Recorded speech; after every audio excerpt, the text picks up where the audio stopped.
Vous l'avez vu arriver. L'histoire du peuple juif vous intéresse? Retrouvez Liana Gurfinkel dans Un jour notre histoire sur Studio Kalita. C'est tous les matins pour découvrir ensemble les événements et les personnages qui ont fait notre histoire.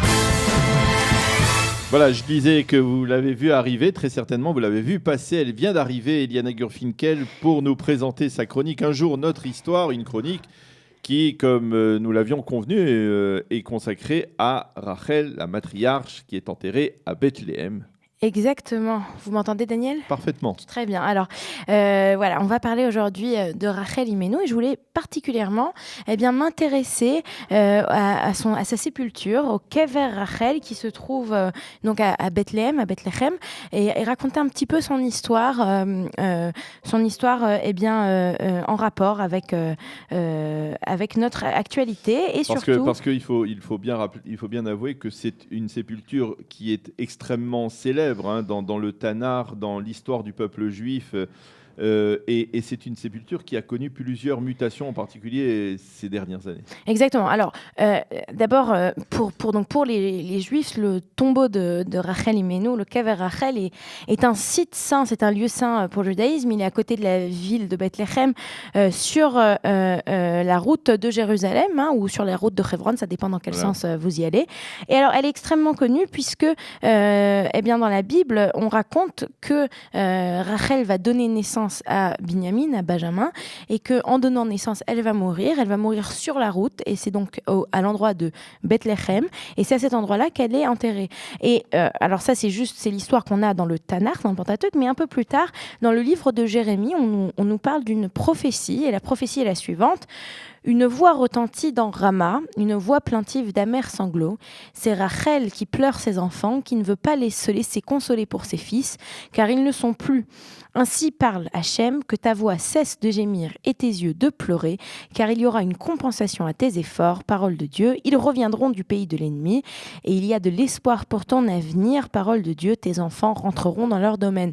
Alors en fait, on a on nous présente en fait une prophétie. Rachel qui est morte sur la route, et donc sur la route, elle peut voir ce qui s'y passe, et elle voit que ses enfants sont partis, ont été exilés. C'est donc une prophétie qui est écrite au moment de l'exil du premier temple, et elle pleure parce qu'elle pleure l'exil de ses enfants, et grâce à ses pleurs, quelque part, elle réveille la grâce divine, puisque la miséricorde divine, puisque Dieu lui dit ne crains rien, tes pleurs ne sont pas en vain, tes enfants tu les verras reviendront, exactement. Alors, d'abord, il faut en parler. Justement, j'ai amené un article qui est paru ce vendredi dans le Makor Rishon, qui parle de ce tombeau et qui raconte en fait que ce tombeau, bien que pour beaucoup de personnes c'est un symbole religieux, et ce n'est qu'un symbole religieux, dans le mouvement sioniste qui a commencé donc avec Herzl en 1897 à Bâle, c'était au contraire un symbole nationaliste, un symbole sioniste. Alors par exemple, il raconte dans cet article que Max Nordau, quand il fait un de ses discours, son premier discours au congrès sioniste en 1897, donc c'est le deuxième jour du congrès, il parle de Rachel, il parle de ce tombeau, il parle du retour. Alors ça, c'est une première entre guillemets, puisqu'on a en général, pour beaucoup d'Israéliens d'aujourd'hui, le tombeau de Rachel, c'est pas du tout un symbole de l'État, mais c'est plutôt un symbole du peuple juif. Et ici en plus, on a une image, on a une photo où on voit les élèves du lycée Herzliya, le lycée Herzliya, Gymnasium Herzliya dont on a parlé.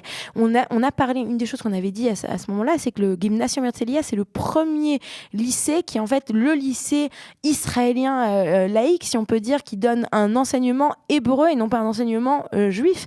Et alors ici, on a une photo qui date, si je ne me trompe pas, de 1913.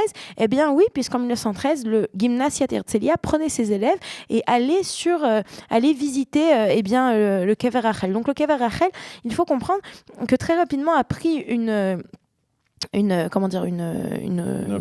importance, pas seulement religieuse, mais aussi sioniste. Et c'est un endroit qui, pendant des générations, est resté juif. C'est très important de le dire. C'était un endroit qui naît, entre guillemets, il n'y a que les juifs qui y voient un intérêt. Les musulmans ne sont pas plus que ça intéressés à y prier. Ce n'est pas comme le caveau des patriarches. Et l'endroit aussi appartenait à des juifs. Alors, dans l'article, on raconte aussi que le mouvement sioniste était aussi intéressé par toute la région autour du caveau de Rachel, pour la simple raison que c'était des terres extrêmement fertiles et ils voyaient la possibilité, en fait, C'était les terres plus ou moins du Gush Etzion. Les terres du Gush Etzion, donc ils voyaient l'importance de se réétablir dans cet endroit afin de, tout autour du caveau, y faire des choses. Alors, on avance dans le temps. On avance dans le temps. Alors, on avance dans le temps. Presque jusqu'en 67, donc... puisque en 67, d'une certaine manière, cette prophétie se réalise. Alors déjà, partons en 48. En 48, le caverne de Rachel Imenu passe aux mains des Jordaniens. Les Jordaniens, on ne va pas dire qu'ils s'en occupent très très bien, mais bon, le tombeau reste là. Il faut rappeler aussi qu'il y a cette célèbre image où on voit ce dessin qui a été reproduit dans toutes les synagogues du caverne Rachel, d'ailleurs qui était chez ma grand-mère, voilà, je me permets de le dire. Et nous voici en 1976, pour la première fois, les Juifs ont à nouveau accès au Kever Rachel. À nouveau, on a énormément de gens qui visitent. Il faut rappeler qu'entre 1967 et jusqu'à la première Intifada, les Juifs se baladaient en Judée-Samarie de façon complètement ouverte.